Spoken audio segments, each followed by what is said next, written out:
The moment the elevator doors closed behind him, the building seemed to exhale, and so did he, like a man who had been holding his breath for years, only to realize the air was already gone.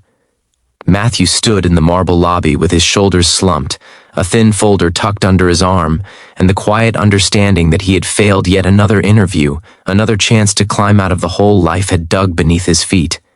If this were you, walking away with hope bruised and dignity hanging by a thread, would you keep believing, or would you finally let go?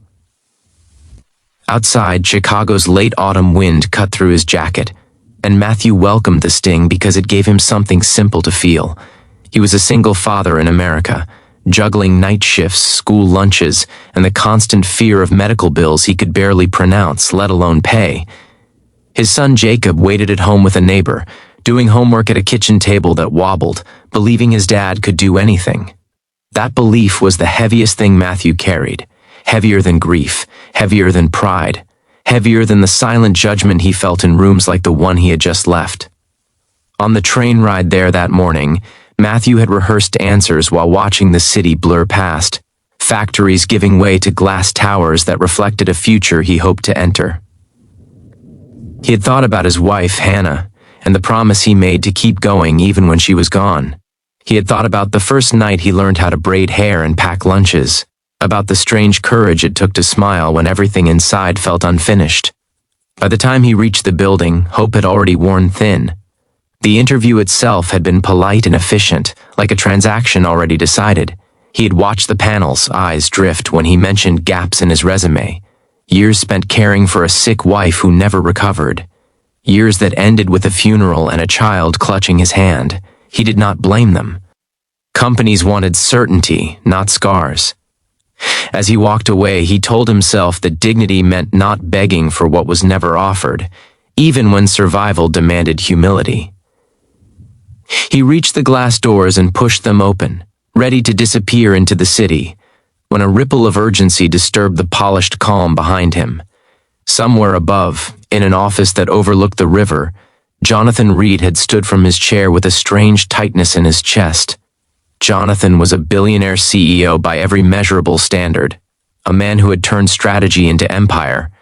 Yet something in Matthew's quiet exit had unsettled him. It reminded him of his own father, a dock worker who once walked away from an office like that and never walked back, carrying bitterness that shaped a family. Jonathan moved without thinking, past assistants and schedules, down stairwells that echoed with memory. He was not chasing an employee, he was chasing a moment before it vanished, chasing the chance to do something differently than the men who once looked away. When he burst into the lobby, the security guards barely recognized him without his tailored calm.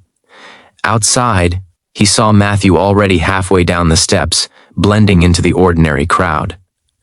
Matthew sensed movement behind him and almost laughed at the idea of hope daring to return. He kept walking because stopping hurt more than moving. His phone buzzed with a reminder to pick up milk, and the normality of it all nearly broke him. What choice would you make knowing someone depended on you, even when the world kept saying no, even when effort felt invisible? Jonathan called out, not with authority but with something raw that surprised even himself. People slowed. Time thinned. Matthew turned, confusion crossing his face as recognition dawned.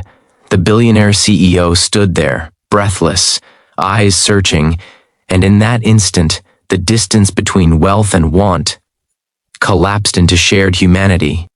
Matthew felt exposed, like his failures were written across his coat, yet he also felt seen in a way he had not in years. They did not exchange dramatic words. There was no speech, no promise wrapped in corporate language. Jonathan simply asked Matthew to come back inside, not for the job he had applied for, but for a conversation that should have happened the first time. Matthew hesitated, pride and exhaustion wrestling in his chest, then thought of Jacob's uneven smile and stepped back through the doors, choosing vulnerability over retreat. Upstairs, away from the panel and the polished expectations, Matthew spoke of nights spent calculating groceries, of grief that arrived in waves, of skills learned in survival that no resume could capture. He spoke of patience earned at hospital bedsides, of leadership learned in small kitchens at dawn. Jonathan listened, truly listened, and felt the weight of systems that overlooked resilience because it did not come neatly labeled or easily measured. The offer that followed was not charity.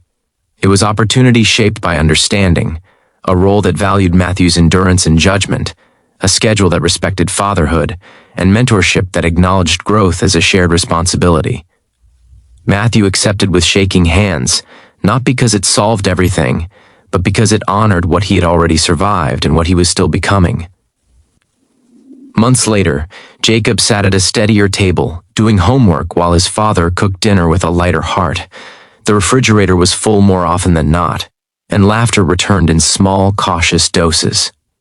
Matthew still worked hard, still felt the ache of loss, but now there was room to breathe, to imagine a future that did not collapse under fear.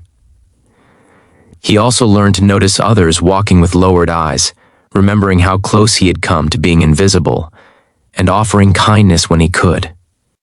In the quiet moments before sleep, Matthew sometimes wondered how many lives turned on such brief intersections, and how many chances were missed because no one looked back.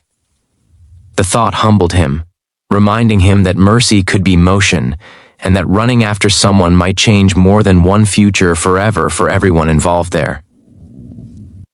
If this story stirred something in you, pause for a moment and share in the comments what part touched you the most or reminded you of your own journey.